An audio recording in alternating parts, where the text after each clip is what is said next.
अस्सलाम वालेकुम, आप देख रहे हैं सेठी से सवाल में हूँ सैयद आयशा नाज। मेरे साथ मौजूद हैं नजम सेठी साहब। जी अस्सलाम वालेकुम।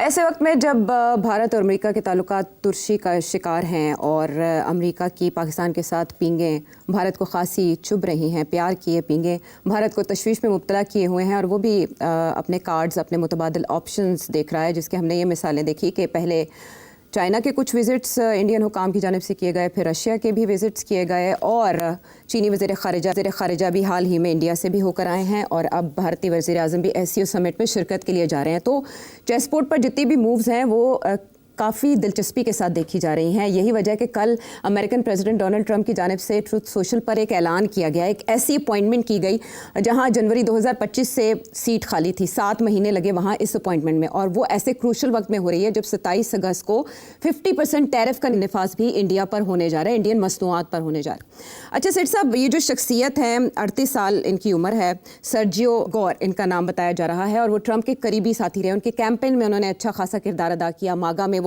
कलीदी रोल निभाते रहे, फिर पब्लिशिंग में भी उन्होंने डोनाल्ड ट्रंप को अच्छा खासा प्रॉफिट दिया।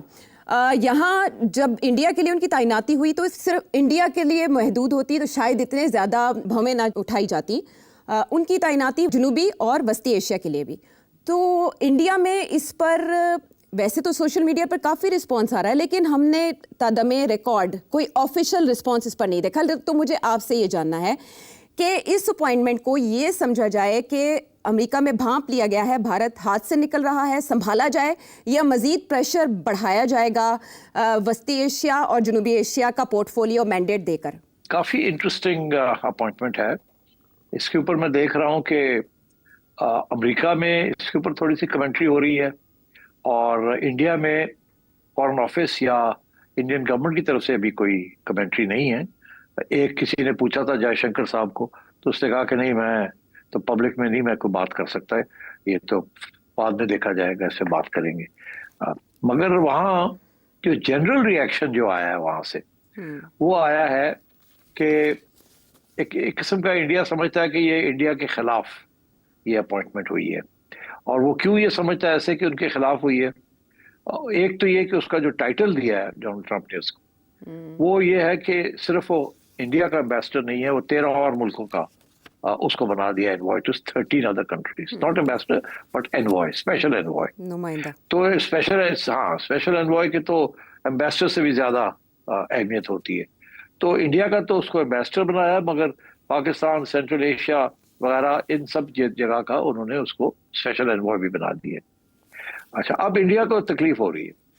आपको याद होगा कि 2009 में गालिबन जब रिचर्ड हॉलब्रुक को ओबामा एडमिनिस्ट्रेशन ने एनवॉय टू साउथ एशिया बनाया था या बनाने जा रहे थे, तो उस वक्त इंडिया की तरफ से बहुत लॉबिंग हुई थी कि आप जो भी करेंगे उसमें इंडिया का नाम नहीं आना चाहिए, आप एफ पाक बन दें, को भी कर दें, साउथ एशिया का इन्वॉय नहीं, हम कोई एम्बेसडर के अलावा किसी इन्वॉय को नहीं तस्लीम करते, और हमें पाकिस्तान के साथ डैश करके इंडिया पाकिस्तान, वो हमें मंजूर नहीं है, हम तो अलग है, हमारा पाकिस्तान के साथ कोई ताल्लुक नहीं है, कोई लिंक नहीं है, हमें इकट्ठा ना किया जाए। ये इंडिया काफी अरसे से ये पोजीशन ले रहा है कि हमें हाइफनेट ना किया जाए। अच्छा, अब उस वक्त उसके ऊपर उस वक्त के इंडिया के फॉरेन सेक्रेटरी, मेरा ख्याल है शिवशंकर मेनन थे, उन्होंने भी इसके ऊपर एहतजाज किया। इंडिया ने ठीक ठाक लॉबिंग की थी उस वक्त वाशिंगटन में कि इनको ना लगाया जाए as envoy to South Asia. यहाँ तक कि जब रिचर्ड हॉलब्रुक आए तो उन्होंने ये कहा था कि ठीक है, मुझे अब स्पेशल एनवॉय फॉर एफ पाक, अफगानिस्तान और पाकिस्तान, उनको फिर टाइटल दिया गया, इंडिया का नाम निकाल दिया गया। और उन्होंने उस वक्त ये भी हंस के ये कहा था कि जब तक मैं वहां रहूंगा एज स्पेशल एनवॉय तो मैं के वर्ड नहीं इस्तेमाल करूंगा, मतलब मैं कश्मीर की बात नहीं करूंगा। वो इंडिया को अश्योर कर रहे हैं, क्योंकि इंडिया कश्मीर की बात ना करना चाहता है, ना किसी को इजाजत देता कि वो इंडिया के साथ बैठ के कश्मीर की बात करें। तो इस किस्म की सूरत हाल थी। तो इस दफा फिर बड़ी तकलीफ हुई है कि ये क्यों उसको जो बंदा नया आ रहा है, इसको क्यों इतना लंबी चौड़ी एम्बिट दे दी है जिसके अंदर इंडिया के अंदर बैठ के वो सारा रीजन को देखेगा। तो इसलिए इंडिया को ये वो खौफजदा है कि डोनाल्ड ट्रंप, इसने पहले भी ये ड्रामा किया कि जी मैंने ये सीज फायर करवाई है और अब मैं इंडिया और पाकिस्तान के दरमियान अमन का क्रिएट करूंगा, खत्म करूंगा जंग वगैरह। तो इंडिया डजंट लाइक दिस। तो मेरा ख्याल है एक तो ये वजह है कि दे आर वेरी एप्रीहेंसिव कि ये अब आके यहाँ हमें बताएगा कि क्या करना है और क्या नहीं करना है, and so on and so fourth. तो एक तरफ तो ये सारा सिनारियो बन रहा है। दूसरी तरफ सिनारियो जिसकी तरफ आपने इशारा किया कि डोनाल्ड ट्रंप का ये लॉयलिस्ट है, और ये बिल्कुल, कुछ लोग कहते हैं कि ये बिल्कुल डोनाल्ड ट्रंप के जो ऑर्डर्स हैं उनको पूरी तरह इम्प्लीमेंट करेगा, ये अपनी तरफ से कोई इनिशिएटिव नहीं लेगा। और इसलिए इसका ये मतलब है कि डोनाल्ड ट्रंप इस वक्त हार्ड लाइन ले रहा है अगेंस्ट इंडिया, तो ये भी फिर हार्ड लाइन ही लेगा अगेंस्ट इंडिया। तो दूसरी तरफ इस किस्म का एनालिसिस भी आ रहा है। मगर इसके साथ साथ अमेरिका के अंदर कुछ लोग हैं, और एक आध मैंने इंडिया में भी देखा है कि कुछ लोग हैं वो कहते हैं नहीं, बात कि ये डोनाल्ड ट्रंप का हैंड पिक्ड आदमी है, उसका लॉयलिस्ट है, इसके पास अपना कोई इनिशिएटिव नहीं है, ये जो जो डोनाल्ड ट्रंप कहता है वही करेगा। मगर रुक जाइए, एक बात है कि ये वो बंदा है, चंद बंदों में से 4-5 ऐसे लोग हैं डोनाल्ड ट्रंप की एडमिनिस्ट्रेशन में जो सीधे व्हाइट हाउस पहुंच जाते हैं और सीधा जाके डोनाल्ड ट्रंप को मिल लेते हैं। He has direct access to Donald Trump. अगर ये तो उठा के फोन कर सकता है डोनाल्ड ट्रंप को, इतना करीब है डोनाल्ड ट्रंप के, और डोनाल्ड ट्रंप इसको इतना ट्रस्ट करता है। और इसने, डोनाल्ड ट्रंप ने इसको ऐसे ऐसे काम दिए हैं जो कि बड़े हाई लेवल के लॉयलिस्ट को देते हैं, और इसने पूरा उतरा उन पे। अभी इसने 4000 नए अमेरिकन एडमिनिस्ट्रेशन जो आई है उसके अंदर लोगों को इंटरव्यू करके और हायर किया है, 4000। तो आप सोचिए डोनाल्ड ट्रंप ने कितना इसके ऊपर एतमाद किया हुआ है कि इसको कहा कि तुम सारी हायरिंग कर लो और चेक करो कि ये वही लोग हैं जो मैगा वाले हैं, जो हमारी पार्टी के लॉयलिस्ट हैं, हर जगह पे लॉयलिस्ट को डाल दो। और इसके अलावा मैं देख रहा था इलॉन मस्क की एक ट्वीट पता नहीं आयशा आपने जरूर देखी होगी, वो कहता है कि ये तो स्नेक है। और उसके बाद ही इन दोनों के दरमियान ताल्लुकात खराब हुए थे, इलॉन मस्क और ट्रंप के दरमियान। हाँ, मगर वो क्यों कहा था, तल्लुकात क्यों खराब हुए? तल्लुकात खराब हुए तो फिर इसने स्नेक कहा ना। वो तल्लुकात इसलिए खराब हुए थे कि इलॉन मस्क को पता है आपको कि नासा जो उनकी अथॉरिटी है स्ट्रेट रॉकेट वाली, एरोनॉटिक्स की, नासा, उसके अंदर इलॉन मस्क के बड़े इंटरेस्ट हैं। सबसे ज्यादा रॉकेटरी जो है वो इलॉन मस्क सप्लाई करता है, और इलॉन मस्क बहुत सी सब्सिडीज लेता है अमेरिकन गवर्नमेंट से। इलॉन मस्क का बहुत बड़ा इंटरेस्ट है कि वहां जो भी हेड करे उसको, नासा को, वो इलॉन मस्क का बंदा हो। तो पहले तो ये बात चलती रही, क्योंकि इस दफा इलॉन मस्क ने बहुत सारे अपने अंडे जो थे ना वो ट्रंप की बास्केट में डाल दिए, और इसकी कोशिश थी कि नासा का जो भी अपॉइंटमेंट होगी वो इलॉन मस्क का बंदा हो। इलॉन मस्क ने एक साहब है जैरेड आइजकमैन साहब, उनको इलॉन मस्क ने रेकमेंड किया जी। और उसकी फिर जाहिर है सेनेट हियरिंग होती है, उसमें ये साहब सर्जियो साहब ने जाके तो उसका पट्टा गोल करता। सर्जियो साहब ने जाके डोनाल्ड ट्रंप की कान में डाला कि ये इसको नहीं लगाना। तो और देयरफॉर इलॉन मस्क की लड़ाई हो गई इसके साथ, और फिर जाहिर है डोनाल्ड ट्रंप के साथ भी हो गई। और वो आपने देखा ही है कि दोनों पहले जफियर डालते थे व्हाइट हाउस के अंदर ओवल रूम में, और इसके बाद लड़ाई झगड़े हो गए और एक दूसरे को गालियां देनी शुरू कर दी। और उसके बेसिकली जो बंदा रिस्पॉन्सिबल है वो ये साहब है, सर्जियो गॉर। तो अब इस किस्म की सिचुएशन है, तो आप समझिए कि this is a man Donald Trump trusts blindly, और हर बात जो ये करेगा वो सुनेगा। मगर एक तरफ, और दूसरी तरफ ये है कि जो डोनाल्ड ट्रंप कहेगा वो ये करेगा ब्लाइंडली। अच्छा, अब ये दो तरफ कट कर सकता है। अब यही तो डिस्कशन हो रही है कि क्या इंडिया इसको मक्खन लगा के सेट करके अपना मौकफ दे ताकि ये डोनाल्ड ट्रंप को आगे मौकफ पहुंचा सके और इंडिया की हेल्प कर सके, या ये कि क्या ये डोनाल्ड ट्रंप के ऑर्डर्स जबरदस्ती इंडिया के ऊपर ऑर्डर करेगा और तल्लुकात जो है जिस तरीके से इनको बेहतर नहीं करेगा और खराब होंगे क्योंकि ये लॉयलिस्ट है। तो ये सारी चीजें चल रही हैं और लोग देख रहे हैं कि ये इवेंचुअली आके किस तरीके के साथ ये बात आगे बढ़ती है। मगर एक चीज वाज़ेह है, जो भी हो, इंडिया की बात करे या साउथ एशिया की बात करे या जो भी हो, एक बात जरूरी है कि इसने हाइफनेट कर दिया इंडिया पाकिस्तान। अब जो बात भी ये करेगा वो सोच के करेगा कि पाकिस्तान के ऊपर उसका इंप्रेशन क्या होगा, क्योंकि डोनाल्ड ट्रंप ने बड़े वाज़ेह तौर पे पाकिस्तान की साइड ले ली है, टिल्ट कर लिया। तो ये इंडिया को इस चीज का फिक्र है कि अब ये आके किस तरीके के साथ आगे मामले को चलाएगा, इंडिया की बात सुनेगा या डोनाल्ड ट्रंप की बात जो है वो इंडिया के ऊपर थ्रस्ट करेगा, डोमिनेट करने की कोशिश करेगा। अच्छा सेठी साहब, जैसे आपने रिचर्ड हॉलब्रुक की मिसाल दी, जब उन्हें कहा गया कि आप ज़रा किरदार कश्मीर के और इंडिया के मामले में भी अदा करें, और फिर वो वापस लेना पड़ा जो भी डिप्लोमेटिक पुश इंडिया की तरफ से आई। अब ये रीहाइफनेट जिसकी तरफ आपने इशारा किया, क्या भारत मजबूर कर सकता है, प्रेशर डाल सकता है, या दोबारा लॉबिंग करने की पोजीशन में है कि इस बाकी सेंट्रल और साउथ एशिया का रोल वापस लिया जाए? नहीं, टू लेट, अनाउंसमेंट हो गई है, अब नहीं हो सकता। उससे पहले अगर इनको हवा लग जाती कि ऐसी बात हो रही है, जो कि रिचर्ड हॉलब्रुक के जमाने में बात चल पड़ी थी, तो इसके बारे में तो रातों रात हो गया, किसी को पता ही नहीं चला।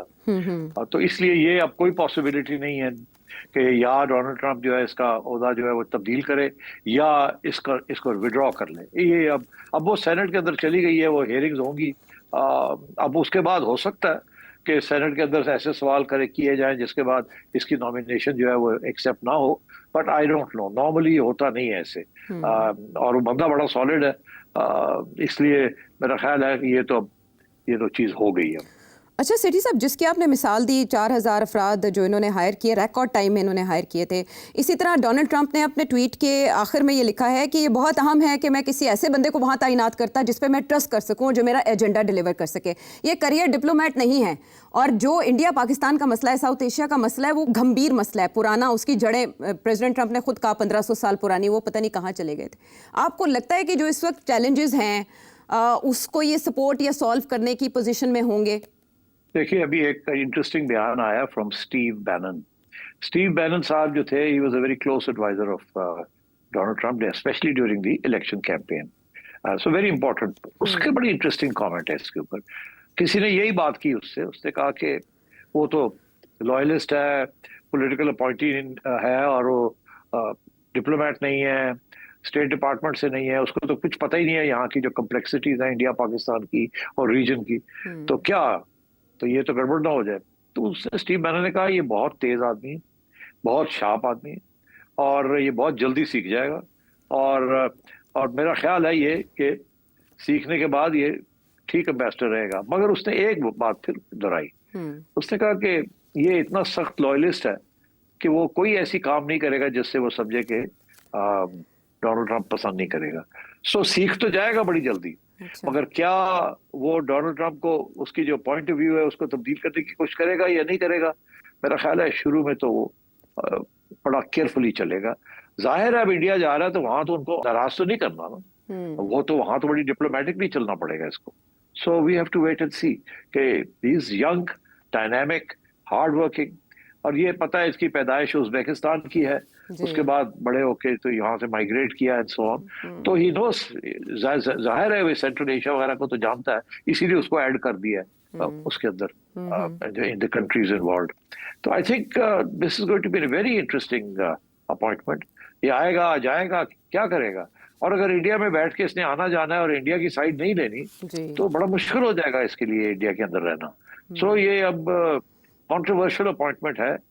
ऐसी अपॉइंटमेंट्स आमतौर पे होती नहीं है कि एक बंदे को आप डाल दें into a country like India, जो अपने बारे में बहुत हाई ओपिनियन रखता है और बड़ी इंडिपेंडेंस और ऑटोनॉमी की बात करता है, और आप उसको वापस हाइफनेट कर दें विद पाकिस्तान, जो कि इंडिया को तकलीफ हो रही है इस वक्त।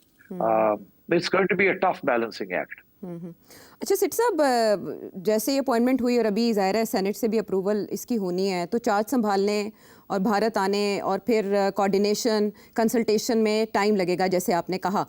क्या उससे पहले जो टैरिफ वॉर है 27 अगस्त को 28 अगस्त को निफाज हो जाएगा नए टैरिफ का, उसमें कोई सीज़ फायर हो सकता है, या भारत को ये कहा जा सकता है कि आप मुहारे वापस मोड़े जो आप चाइना जा रहे हैं या चाइना के साथ पींगे बढ़ा रहे हैं?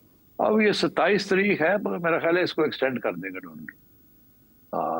ये अब इस स्टेज पे जिसपे आपने एक नया बंदा लगाने जा रहे हैं, अब वो टैरिफ लगा देगा और 50%, तो इंडिया तो ब्लो अप कर जाएगा। मेरा ख्याल है कि ये अभी इसको शायद एक्सटेंड कर दे, नहीं करेगा। और यही वजह होगी, वो कहेगा कि हमने अपने यहाँ बंदा भेजा है, वहाँ वो सेटल डाउन कर जाए, बात नेगोशिएशन आगे बढ़ाए वगैरह वगैरह। मेरा ये ख्याल है कि अब 27 तो सर पे आ गई है, देख लेते हैं अगले हफ्ते क्या हो। ज़्यादा दूर नहीं है कि हम तब्दीलियाँ देखें कि भारत के लिए अमरीकी रवैये में कितनी तब्दीली आई है, अब रिपेयर होने जा रहा है, रीबिल्ड होने जा रहा है, या मामला किस तरफ जा रहा है। सिट साहब, ऐसे में जो वजारत ख़ारिजा है भारत की, वो हमेशा मोहतात रद्द-ए-अमल देती रही, लेकिन अब उनके ख़ारिजा अमूर के मिनिस्टर जयशंकर साहब से एक फ़ोरम पर, जो economic times world leaders forum है, सवाल किया गया अमरीकी पॉलिसी के हवाले से, भारत अमरीका ताल्लुकात के हवाले से, तो उन्होंने अमरीकी सदर के मिजाज पर तबसरा। इन्होंने तो पॉलिसी में फॉल्ट लाइंस भी बता दी और मिजाज भी बता दिया। इसे तबसरा समझे, तनकीद समझे, क्या समझे? नहीं, तनकीद ही है ना। वो कह रहे हैं डबल स्टैंडर्ड है। If you read between the lines, वो कह रहे हैं कि हमारे लिए कुछ और किसी और के लिए कुछ। वो कहते हैं चाइना भी लेता है तेल, यूरोप भी और भी चीजें करता है, तजारत करता है रूस के साथ, और आप हमारे पे क्यों सैंक्शन लगा रहे हैं इस किस्म की। तो मगर सबसे ज्यादा तकलीफ तो ये है कि जब बाकी दुनिया को रोका था अमेरिका ने, इंक्लूडिंग पाकिस्तान, कि आप तेल नहीं ले सकते फ्रॉम रशिया और फ्रॉम ईरान, और इंडिया ईरान से भी और रशिया से भी तेल ले रहा था, जबकि सैंक्शंस लगे हुए थे ईरान पे। तो इंडिया को तो किसी ने, जो बाइडेन एडमिनिस्ट्रेशन ने तो किसी को हाथ नहीं लगाया था, चलने दिया सारा कुछ। तो तकलीफ तो ये हो रही है वहां इंडिया में कि नुकसान हो रहा है ना उनका। अच्छा, अब वो डोनाल्ड ट्रंप की एडमिनिस्ट्रेशन का बड़ा इंटरेस्टिंग आर्ग्यूमेंट है। वो कहते हैं हाँ ऐसे है, चाइना जो तेल ले रहा है, क्रूड ले रहा है रशिया से, उसको वो रिफाइन करके इस्तेमाल करता है अपने मईशत के लिए।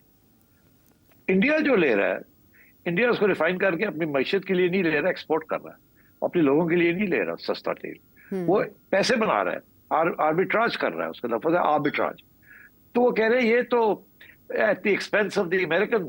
आप रूस को, हम सैंक्शन लगा रहे हैं, अब रूस से तेल लेके और आप बेच रहे हैं मार्केट के अंदर। तो चाइना तो ये नहीं कर रहा ना।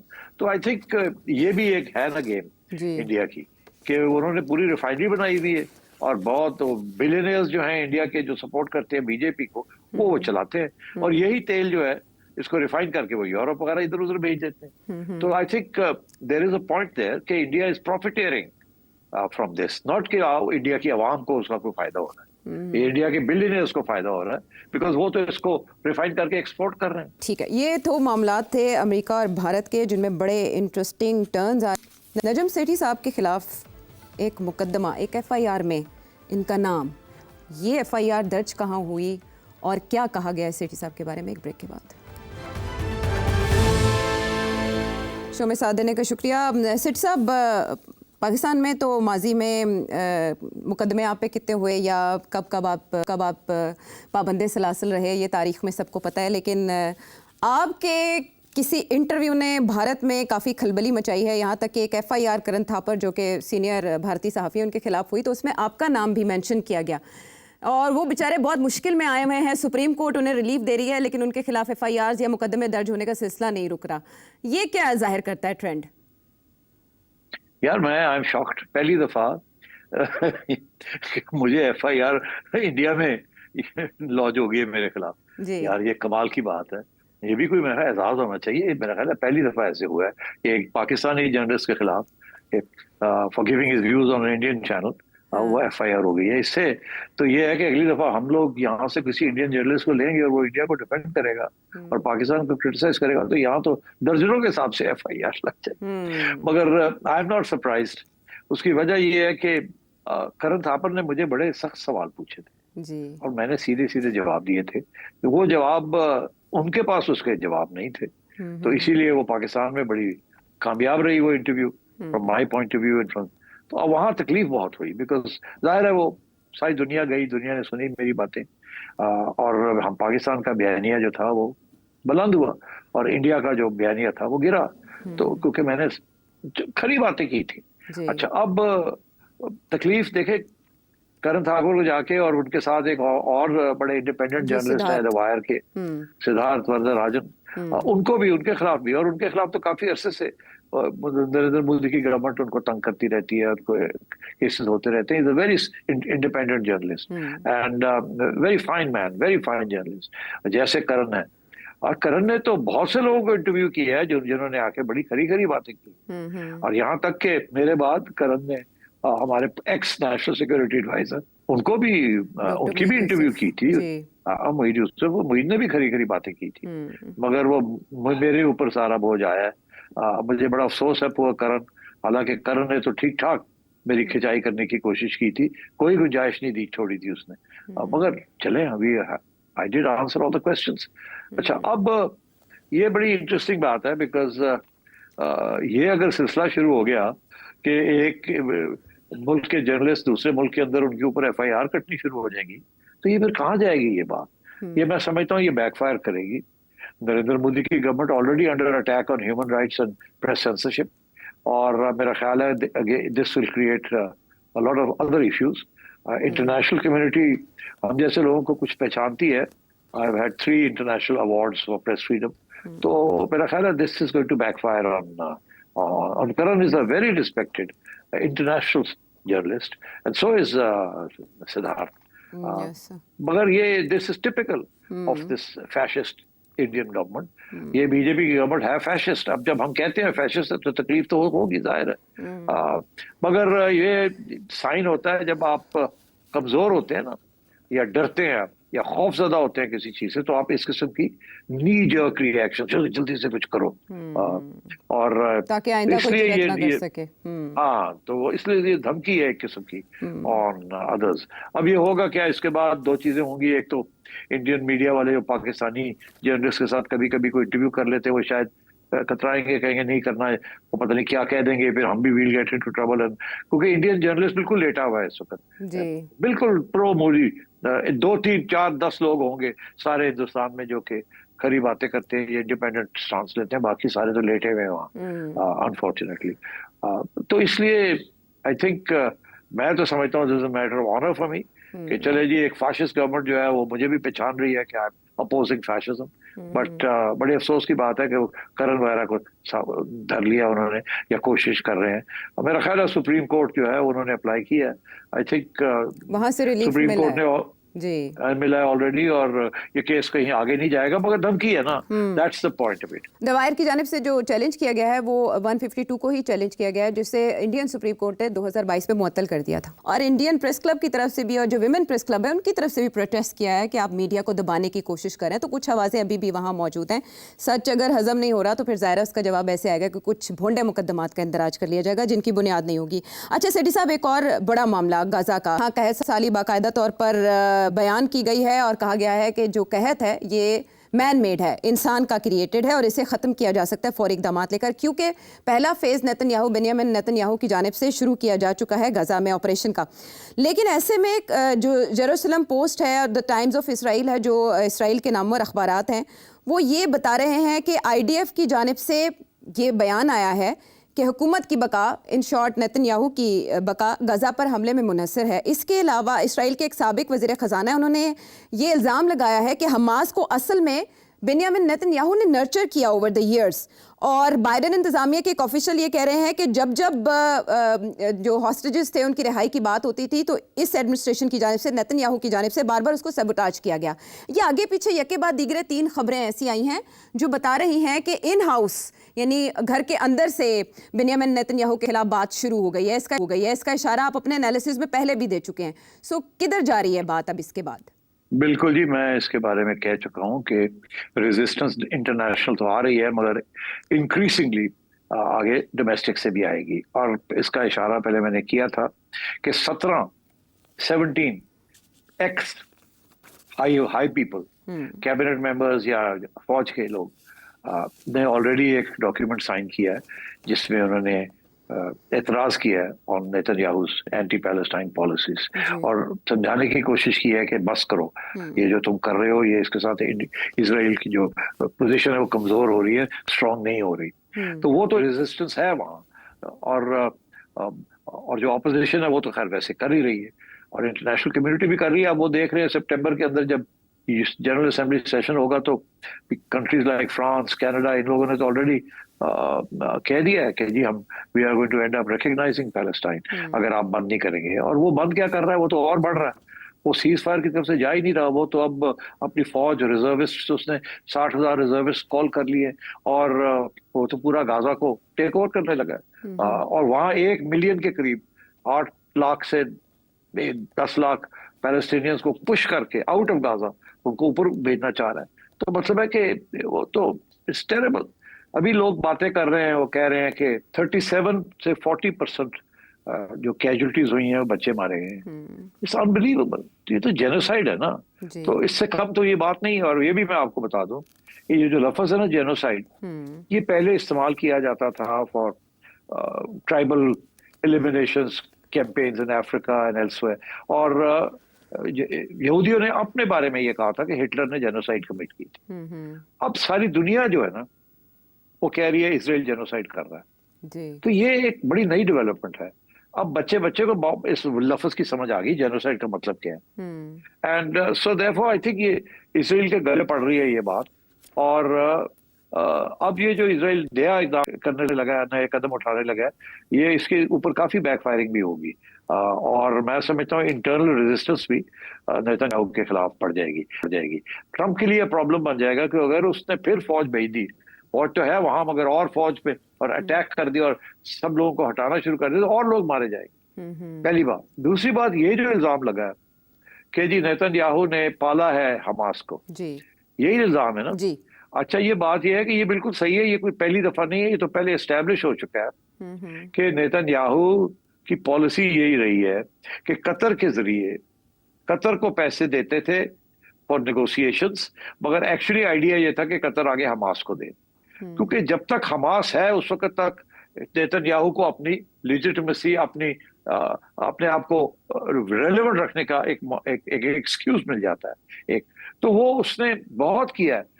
और फिर मैं आपसे ये कह रहा हूँ, ये हमास इतना स्ट्रांग हो गया जो ये कैसे हुआ, और इसी वजह से हुआ कि नेतन्याहू को एक दुश्मन चाहिए था तकड़ा, जिसको वो मार के और अपनी अहमियत बनाता। और इसीलिए ये कोई आज की बात नहीं है, ये पुरानी बात है कि बहुत से जो फंडिंग हुई है हमास की इनडायरेक्टली वाया कतर हुई है, एंड उसमें इजराइल दैट। पहली बात। दूसरी बात, मैंने पहले ही ये कहा था जब ये हमास की तरफ से अटैक हुई कि ये हमास की जो अटैक थी इसको कम से कम 1 साल लग गया होगा प्लानिंग के अंदर। इतनी कॉम्प्रिहेंसिव ये प्लानिंग हुई थी कि ऑल लैंड सी एयर हर जगह से अटैक हुई थी। तो क्या इसराइल को नहीं पता था? कहते हैं इंटेलिजेंस फेलियर था। इंटेलिजेंस फेलियर नहीं था, इसराइल को पता था। Israel new everything. Israel encourage कर रहा था कि करो, ताकि हम फिर अपना जो करना चाहते हैं हम कर ले। ये इसी किस्म की बात है जैसे सद्दाम हुसैन के खिलाफ जॉर्ज बुश और टोनी ब्लेयर ने ये अनाउंस किया कि जी उसके पास वेपन्स ऑफ मैस डिस्ट्रक्शन है, और कह के और फिर चढ़ाई कर दी, और बाद में पता चला कि वेपन्स ऑफ मैस डिस्ट्रक्शन थे ही नहीं। और अब टोनी ब्लेयर कहता है हाँ हमारी इंटेलिजेंस ठीक नहीं थी, हमारा ख्याल था। तो मतलब ये उसी किस्म की बात है कि पहले एक चीज को खड़ा किया जाए अपने खिलाफ, फिर उनको हथियार दिए जाए, फिर जब वो आपके खिलाफ थोड़ी बहुत रेजिस्टेंस कर सके तो फिर आप उनको उड़ा के रख दें और कहें जी देखें हमने कितना जबरदस्त काम किया है, और अपनी लेजिटिमेसी को कायम करें। तो ये जो इल्जाम लग रहा है ये बिल्कुल 100% सही है, 100%। मगर इसमें जो प्रॉब्लम आती है वो ये आती है कि जब आप ऐसा काम करते हैं ना, तो वो जो जिनको आपने सपोर्ट किया होता है वो फिर थोड़ी बहुत आपके हाथ से निकल जाती है, वो अपनी एक जिंदगी उनकी अपनी बन जाती है, एक रेज ऑन डेथ उनका अपना बन जाता है। वो फिर वो आपकी बात नहीं सुनते। अब वो अभी भी वो कह रहा है कि मैंने खत्म करना है हमास को। हमास को हमने डिस्ट्रॉय नहीं किया, एरोड किया है। अभी भी बहुत सी टनल्स हैं जहां ये है वो है फलाना है, अभी भी हमने और करना है। तो अब वो बिल्कुल चाहता है कि किसी तरीके से हमास को बिल्कुल ही खत्म कर दिया जाए, और ये मौका वो समझता फिर नहीं आएगा, क्योंकि अब ईरान जो है वो न्यूट्रलाइज हो गया है, सीरिया न्यूट्रलाइज हो गया है, हमास अकेला रह गया है, और पीछे से पाइपलाइंस खत्म हो गई हैं, एंड सो ही थिंक्स कि अब आखिरी स्टेज है, अब खत्म ही कर दिया जाए। और ये जो सारा प्लान है, ये जो बाकी जो अब आर्मी को अंदर भेजना और सीज कर लेना गजा को, this is aimed at eliminating Hamas. मगर लोगों का ये कहना है कि इतना आसान नहीं होगा, और ये एंड मुमकिन है कि आईडीएफ जो फोर्स है उसके अंदर बगावत भी हो सकती है और डिसएग्रीमेंट भी हो सकती है, क्योंकि बहुत प्रेशर है सोल्जर्स के ऊपर भी कि आप कर क्या रहे हैं, जेनोसाइड कर रहे हैं, बच्चों को मार रहे हैं एंड सो ऑन। तो मेरा ख्याल है कि अब आप देखिएगा अगले 3-4 महीने के अंदर काफी सिग्निफिकेंट डेवलपमेंट्स होने जा रही हैं as far as Israel and Netanyahu is concern. 21 ममालिक, यूरोपीय ममालिक, उनकी जानिब से भी मजम्मत की गई है इवन सेटलमेंट प्लान की। देखना यह है कि आने वाले दिनों में ये ऑपरेशन जो गजा में जारी है वो क्या रुख इख्तियार करता है, किन अवामिल ने शेप अप किया आज की सूरत हाल को, ये आपने जाना। वापस आते हैं ब्रेक के बाद।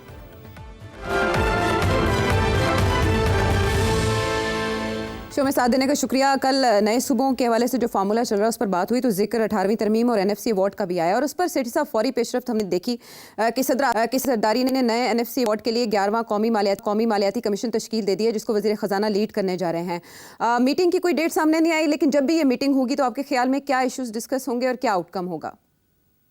देखिए, ये बड़ी इंपॉर्टेंट मीटिंग होगी, और इसमें क्या होगा वो तो सबको पता है कि इस वक्त एक प्रेशर है फ्रॉम द फेडरल गवर्नमेंट कि एनएफसी अवार्ड को रिवाइज किया जाए ताकि फेडरल गवर्नमेंट के पास ज़्यादा पैसे हों और प्रोविंसेस में कम जाएं, क्योंकि अब डिफेंस एक्सपेंडिचर बढ़ रहे हैं, डेट पेमेंट्स बढ़ रही हैं और फेडरल गवर्नमेंट के पास पैसे नहीं है। और प्रोविंसेस जो अपने अपने पैसे इकट्ठे करें, टैक्स रेजीम्स अपनी ठीक करें एंड सो ऑन। तो बड़ा इंपॉर्टेंट है ये, और इसके ऊपर बहुत प्रेशर है कि इसको रिफॉर्म किया जाए। अब ये इंटरेस्टिंग है कि आसिफ जरदारी साहब ने जल्दी से साइन कर दिए। इसका ये मतलब है कि एजेंडा बड़ा क्लियर होगा कि इसको करना ही करना है। अब सवाल ये होगा कि कैसे करना है, क्या किस चीज को टिंकर करना है, किसी स्टेटिस्टिक को ऊपर करना है, किसी को कम करना है। जो स्टैंडर्ड जो बात होती है वही होती है कि जी इस वक्त पैसे जा रहे हैं on the basis of population. Punjab को 56% के करीब and so on and so fourth, क्योंकि मगर इसके ऊपर भी बहुत से फॉर्मूले आ रहे हैं कि आगे से पॉपुलेशन के अलावा भी और चीजों को भी सामने रखा जाए and so on and so fourth. मतलब जो लंबे लबाब है कि इसका मकसद यही है कि अब प्रोविंसेस को कम पैसे मिलेंगे और फेडरल गवर्नमेंट को ज्यादा मिलेंगे।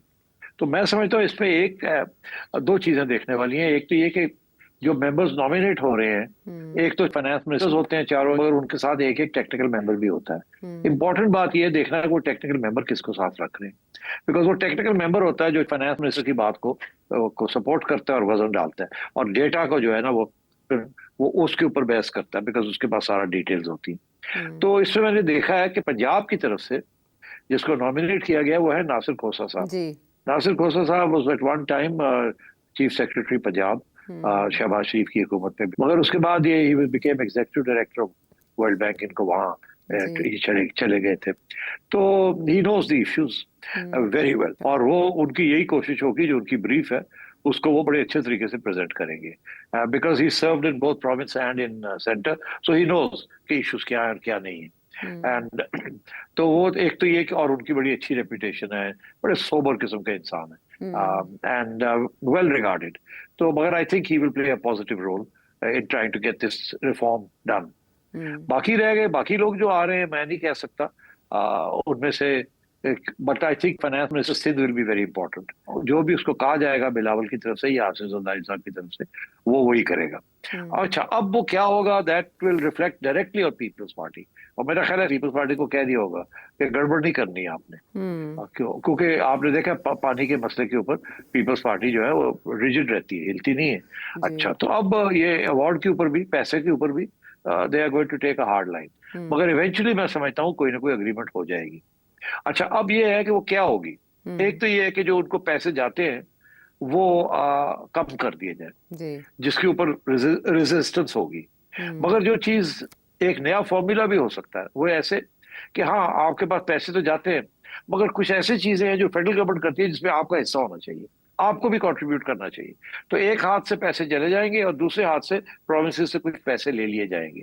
फॉर एग्जांपल डिफेंस हो गया, या और भी बहुत सी चीजें हैं, मेजर प्रोजेक्ट्स हैं, हाइड्रो इलेक्ट्रिक प्रोजेक्ट्स हैं या एटसेट्रा, जो कि नेशनल लेवल के हैं, वो कहेंगे जी इसके अंदर भी आप कंट्रीब्यूट करें।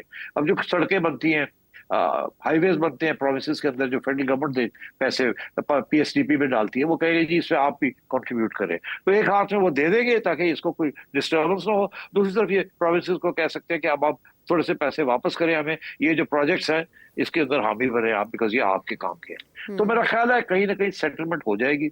इस वक्त जो सिचुएशन चल रही है ये अनफीजिबल है, इसके साथ तो बिल्कुल कोलैप्स की तरफ जा रहा है फेडरल गवर्नमेंट, और प्रोविंसेस के ऊपर अब कोई प्रेशर नहीं है कि अच्छी गवर्नमेंट करे या अच्छी एफिशिएंसी के साथ डिस्ट्रीब्यूट करे फंड्स, और पाकिस्तान की जो नेशनल इंटरेस्ट है उसके अंदर ज्यादा हाथ रखे और ज्यादा हामी भरे उसमें। सो आई थिंक ये सेटल हो जाएगा।